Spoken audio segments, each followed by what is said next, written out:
Mind management, life transformation, power of thoughts आदि प्रेरणादायक एवं आध्यात्मिक वीडियोस के लिए सब्सक्राइब करें VK Kabir @free YouTube channel. हमारे जीवन में कोई बीमारी है या कोई विघ्न है, उसका एक ही कारण होता है, प्रकृति को हम क्या भेज रहे हैं पूरे दिन। क्योंकि प्रकृति हमें कुछ देती नहीं, लौटाती है। प्रकृति का ये नियम है, उसमें आप एक गेहूं का दाना डालिए, वो आपको बहुत सारे दाने वापस लौट आएगी। उसी प्रकार अगर हम प्रकृति को शांति के, प्रेम के, सुख के वाइब्रेशंस देते हैं, उन्हीं को वो मल्टीफोल्ड कर लौट आती है। गौर करें, प्रकृति को पूरे दिन हमसे क्या जा रहा है वही जाएगा।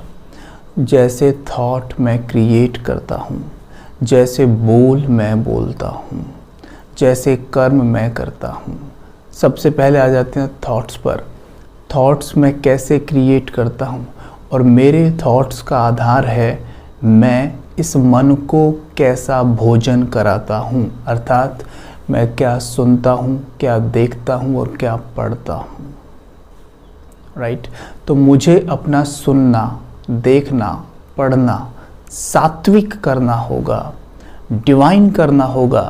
जितना डिवाइन मैं करूँगा, उतना ज़्यादा मेरे थॉट्स अपने आप ही डिवाइन चलेंगे और चारों तरफ वैसी ही डिवाइन वाइब्रेशंस फैलेंगी और प्रकृति मुझे रिटर्न करेगी। जैसे हमारे साथ कई बार होता है कि मेरे ग्रह भारी हैं, मेरी कुंडली में ये दोष है, पंडित जी ये कह रहे हैं मुझे ये कराना होगा तब ये दोष मेरा हटेगा, ठीक है। और मेरे घर के भी, परिवार के सदस्य भी मुझे प्रेशराइज़ कर रहे हैं कि पंडित जी ऐसा बोल रहे हैं, तुम करते क्यों नहीं हो। लेकिन मैंने तो अभी राजयोग सीख लिया है और मैं इन बातों को नहीं मानता हूँ। ठीक है, कोई बात नहीं, आप नहीं मानते हैं, लेकिन जो घर में आपके जो सदस्य हैं, बाकी जो आत्माएं हैं, वो निरंतर नेगेटिव थॉट क्रिएट कर रहे हैं और आपसे बार बार बोल रहे हैं कि अगर आप नहीं कराएंगे तो ये प्रॉब्लम बढ़ती जाएगी। पंडित जी जो बोल रहे हैं वो करो, वो ऐसा बोल रहे हैं और वो ऐसा सोच रहे हैं निरंतर। वो नेगेटिव थॉट्स इसमें बढ़ोतरी ही करेंगे, कम नहीं कर सकते। भले उनकी खुशी के लिए ही सही, लेकिन ये करिए, ठीक है। इससे भी बेनिफिट ज़रूर होता है। क्या बेनिफिट होता है कि जब पंडित जी कर्मकांड करते हैं ना, तो हमारे थॉट्स ज़रूर चेंज होते हैं। हम अपनी सोच बदलते हैं, भले ही कुछ समय के लिए ही सही, कि भाई हम ऐसा अब नहीं करेंगे, हम दान पुण्य कर रहे हैं, हम भोजन खिला रहे हैं लोगों को, तो अब हम ऐसा नहीं करेंगे, हम कुछ अच्छे कार्य करेंगे। ये हम कुछ समय के लिए तो ज़रूर करते हैं, लेकिन फिर भी राजयोग इसमें बहुत बड़ा रोल अदा करता है। कैसे? अगर हम कहें कि भाई मेरे ग्रह भारी है, मेरी कुंडली में दोष है, तो ये प्रकृति हमें रिटर्न कर रही है वो सब कुछ जो हमने उसको दिया है। अगर हम कर्म कांड ये सब कुछ करते हैं, तो देखो, अगर हम उसे सही वे में नहीं करते हैं तो प्रकृति को हम उतना कुछ दे नहीं पाए, उससे क्षमा नहीं मांग पाए जितना हमें कर लेना चाहिए। इसलिए राजयोग इसमें बहुत बड़ी मदद करता है। तो वो कर्म कांड भी आप करें अपने लिए, अपने घर के परिवार सदस्यों की खुशी के लिए, लेकिन राजयोग का अभ्यास अच्छे से करें। उसमें क्या करना है, राजयोग अभ्यास कैसे करेंगे? हमें प्रकृति को डिवाइन वाइब्रेशंस भेजने हैं। जैसे कहते हैं ग्रह भारी है, शनि भारी है, शुक्र भारी है। अब शनि, ये शुक्र क्या है? ये प्रकृति का हिस्सा है। जैसे मान लो प्रकृति माँ है तो ये उसके बच्चे हैं। अब माँ को कोई परेशान करे तो बच्चे तो उसे नहीं छोड़ेंगे ना। तो या तो आप बच्चों को सकाश दो, या भले डायरेक्ट प्रकृति माँ को सकाश दो। अपने आप को पैसे देख सकते हैं। जैसे योग में बैठते हैं, आप देख सकते हैं कि मेरे चारों तरफ पांचों तत्व हैं, ठीक है। पांचों तत्वों को एक बॉल्स के रूप में देख सकते हैं आप। अलग अलग बॉल्स, उन्हें कलर दे दीजिए, आपके चारों तरफ घूम रहे हैं। परमात्मा जो पवित्रता के सागर हैं, जो प्रेम के सागर हैं, उनसे प्रेम की, पवित्रता की किरणें मुझ में समा रही हैं और मुझसे इनमें जा रही हैं, पांचों तत्वों में समा रही हैं। अग्नि, जल, वायु, आकाश और पृथ्वी मुझसे निकलती प्योर एनर्जी रिसीव कर रहे हैं। आप कह सकते हैं हे प्रकृति माँ, इस जन्म और पिछले सभी जन्मों में मैंने जब जब आपको नुकसान पहुंचाया है, उन सब के लिए मैं आपसे क्षमा मांगता हूँ, क्षमा मांगती हूँ। जिन जिन आत्माओं को मैंने दुख दिया है कभी भी, उनसे मैं क्षमा मांगती हूँ। देखेंगे आपके चारों तरफ पांचों तत्व, या आप देख सकते हैं आपकी हथेली पर धरती का ग्लोब, और देखें आपके मस्तक से डिवाइन लाइट निकल रही है और हथेली पर घूमते ग्लोब में समा रही है।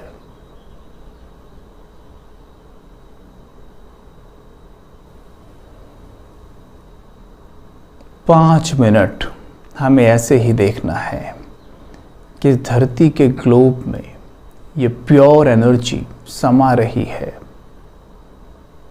क्षमा मांगनी है और प्रकृति को प्योरिटी के वाइब्रेशंस देने हैं। सवेरे उठते ही और सोने से पहले 21 दिन करके देख लो, सब दोष सब ठीक हो जाएंगे, सारे ग्रहों का अटैक सब खत्म हो जाएगा और प्रकृति हमें यही लौटाने लगेगी जो हम उसे दे रहे हैं। ठीक है, तो ये भी ना सोचें कि भाई मैं इन चीज़ों में बिलीव नहीं करता और मेरे घर वाले पीछे पड़े हैं। मेरे अगर पीछे पड़े हैं, घर वाले ज्ञान में नहीं हैं, तो हमें कर लेना चाहिए और साथ में योग अभ्यास अच्छे से करना चाहिए, क्योंकि योग अभ्यास ही असली परिणाम लेकर आएगा और वो भी कर लेना चाहिए। ठीक है, तो ये बहुत ज़रूरी है। ये करने से अवश्य ही 100% आप देखेंगे कि आप निर्विघ्न होने लगे हैं, आपका स्वास्थ्य भी अच्छा होने लगा है और ये दोष वगैरह सब हटने लगे हैं। ठीक, अभी हम देख रहे थे कुछ माताएं एक साथ सड़क से जा रही थी, कुछ गीत गाते हुए। हमने पूछा कि ये क्या है, तो बताया कि ये माता पूजने जा रही है। माता पूजने मतलब शीतला माँ को वो पूजने जा रही हैं। पूछा क्यों, मतलब किस विधि से, कैसे होता है। तो आपको भी पता होगा ये बात कि एक बीमारी है जिसको हम चिकन पॉक्स या चेचक कहते हैं, राइट। उसको गांव में माता कहा जाता है। आपके यहाँ क्या कहा जाता है पता नहीं, लेकिन उसे माता कहा जाता है। सोचिए, जिस व्यक्ति ने उसे माता कहा होगा वो कितना बुद्धिमान है ना। क्यों कहा होगा माता, सोचिए, क्योंकि एक बीमारी ऐसी है जो लगभग, जिस पे कई दिनों तक शायद दवाइयाँ भी कार्य सही से नहीं कर पाती हैं, लगभग लाइलाज जैसी थी पहले तो, अभी तो चलो इलाज होने लगा है। उसने इसे माता कहा, बीमारी को माता। क्यों कहा होगा? जब हम किसी भी चीज़ को सम्मान देते हैं वो हमें कभी भी नुकसान नहीं पहुंचाएगी। तो देखो, वो इतनी बड़ी बीमारी भी ठीक होने लगती है। और देखो, उसे पूजने का सिस्टम भी बनाया है कि सभी हम इकट्ठे हों और एक जगह इकट्ठे होकर बहुत pure powerful divine thoughts create करें। ये क्या है? ये प्रकृति को प्योर एनर्जी भेजना होता है, क्योंकि जो भी कुछ आज है, अगर आज मैं बीमार हूँ तो प्रकृति को मैंने नेगेटिव एनर्जी भेजी है अपने संकल्प, बोल और कर्मों के द्वारा। अभी मुझे अपने संकल्प, बोल और कर्मों के द्वारा प्रकृति को प्योर एनर्जी भेजनी है। तो जब ये पूजा, ये कर्म कांड किया जाता है गांवों में, शहरों में, तो आप देखते हैं कि उसके बाद माता, जिसको कहते हैं वो बीमारी जिसे माता कहते हैं, वो कम होने लगती है अपने आप ही। तो हैरानी की बात है कि कैसे असर करती है, क्योंकि जब पूजा पाठ या जो भी करती हैं माताएं मिलकर, तो वो यही करती हैं कि क्षमा मांगना, क्षमा मांगना, कि जब जाएंगी वहाँ पर माता को पूजने, उससे क्षमा मांगेंगी। अब प्रकृति से क्षमा मांग रही हैं और प्रकृति को क्षमा मांगते हुए प्योर पावरफुल वाइब्रेशंस भी जा रहे हैं। ऑटोमेटिक वो बीमारी कम होने लगती है।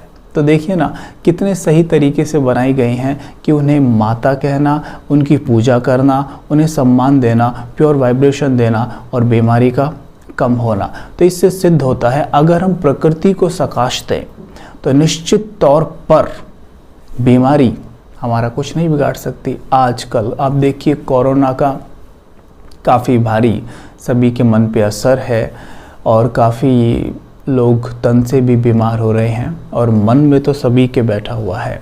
तो आप देखिए, लेकिन गौर करें कोरोना ज़्यादा कहाँ पर है, शहर में या गाँव में? निश्चित तौर पर आपका आंसर ये होगा कि शहरों में ज़्यादा है, क्योंकि शहरों में प्रकृति को इतना पाला नहीं जाता जितना गाँवों में प्रकृति को पाला जाता है। प्रकृति जहाँ पाली जाएगी वहाँ पर ये बीमारी अपना असर कम दिखाती है। ये लॉ है, बाकी सारे नियम बाद में हैं। आप प्रकृति को जितना ज़्यादा पालेंगे, जितनी ज़्यादा उसे ब्लेसिंग्स देंगे, शांति प्रेम के वाइब्रेशंस देंगे, आप देखेंगे बीमारियां आपके ऊपर असर नहीं डाल पाती हैं। इसलिए जब राजयोग करते हैं तो प्रकृति को सकाश ज़रूर देना चाहिए। हमने ये नियम बनाना है कि 15 मिनट सवेरे और 15 मिनट शाम को प्रकृति को सकाश ज़रूर देना है। इसका असर आप देखेंगे, आपके बॉडी जो 5 तत्वों की बनी है इस पे उस सकाश का बहुत गहरा असर पड़ेगा। आपकी बॉडी का इम्यूनिटी सिस्टम भी अच्छे से कार्य करेगा, क्योंकि जब हम भयभीत होते हैं, डरे हुए होते हैं, तो उसका सीधा असर हमारी इम्यूनिटी पर पड़ता ही है। तो इसलिए निर्भय हम तभी रह पाएंगे जब कुछ करेंगे। ऐसे तो निर्भय नहीं हो जाएंगे, मैं भाई निर्भय हूँ, मुझे अब डर नहीं लग रहा, या डरना नहीं है, डरना नहीं, एक दूसरे कहने से नहीं होगा, हमें कुछ करना होगा। ठीक, तो यहाँ पर हमें प्रकृति को बहुत सकाश देना चाहिए। जो हमारे हाथ में है कम से कम वो तो हम कर सकते हैं। तो हमें क्या करना है, सवेरे और शाम प्रकृति को सकाश देना है। कैसे देंगे? इस तरीके से आप एक स्थान पर बैठ जाएं और अपने आप को देखें मस्तक के बीच।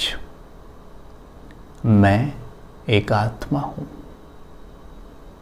Point of light.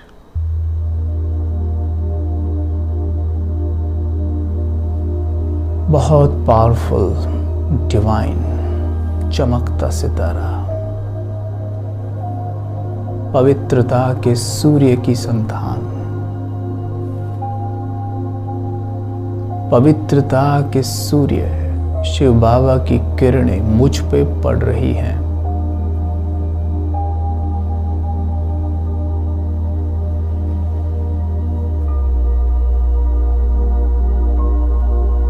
मुझ में समा रही है।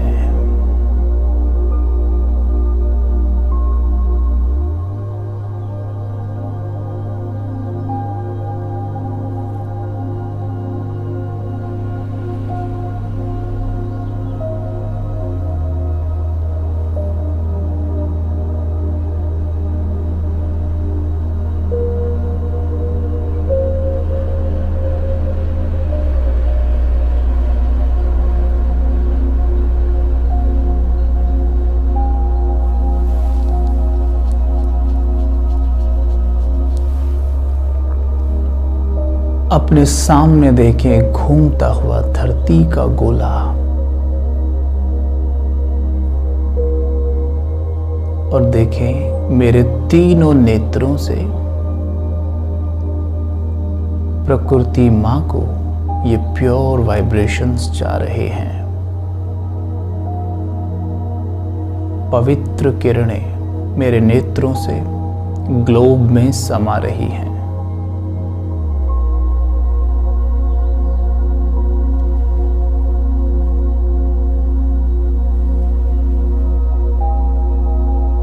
अपने ऊपर निरंतर परमात्म शक्तियों की फवारें पड़ती देखें और खुद से निकल ग्लोब में समाती हुई देखें।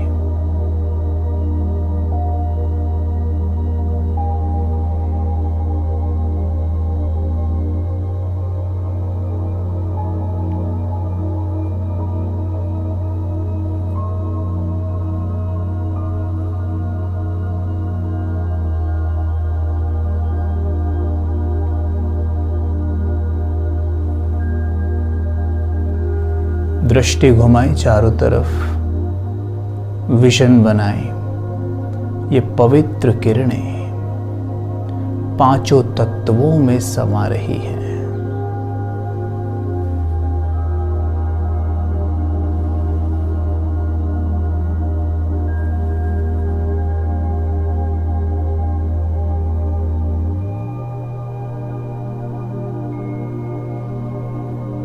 अग्नि, जल, वायु, आकाश और पृथ्वी, पांचों तत्व शांत हो रहे हैं।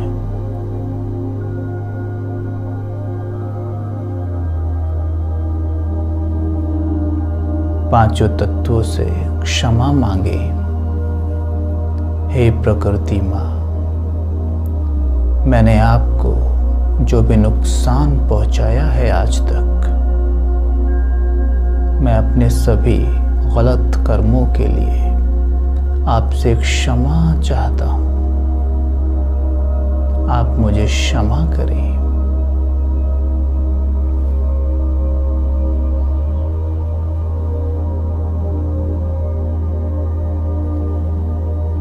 और देखिए अपने मस्तक से पवित्र किरणें ग्लोब पर पड़ रही हैं।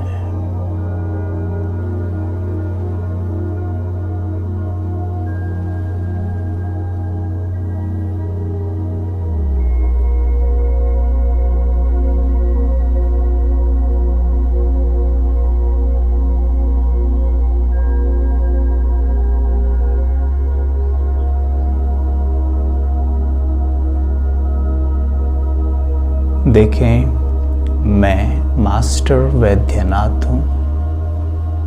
मुझसे पवित्र किरणें चारों ओर फैलकर जो आत्माएं बीमार हैं, जो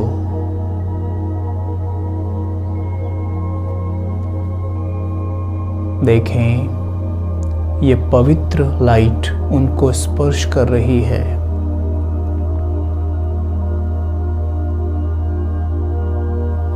और उनकी हीलिंग हो रही है।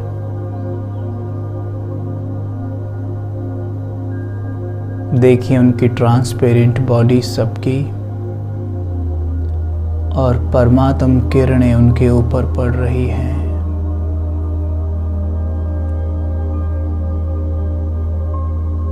उनके लंग्स, रेस्पिरेटरी सिस्टम सभी क्लीन और स्मूथ हो रहा है।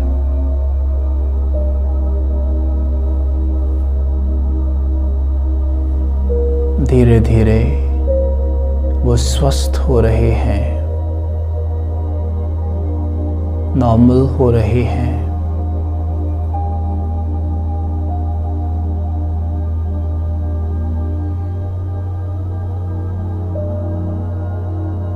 ये पवित्र लाइट की किरणें उनकी पूरी बॉडी में फैल रही हैं।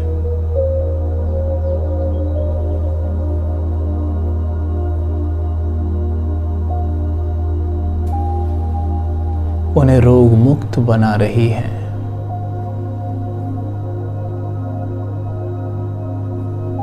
देखते ही देखते आत्माएं हील हो गई हैं। विजुअलाइज करें, संपूर्ण विश्व कोरोना मुक्त है। एक प्रोटेक्टेड लेयर बना दें ग्लोब के चारों तरफ। हमारा विश्व कोरोना मुक्त है।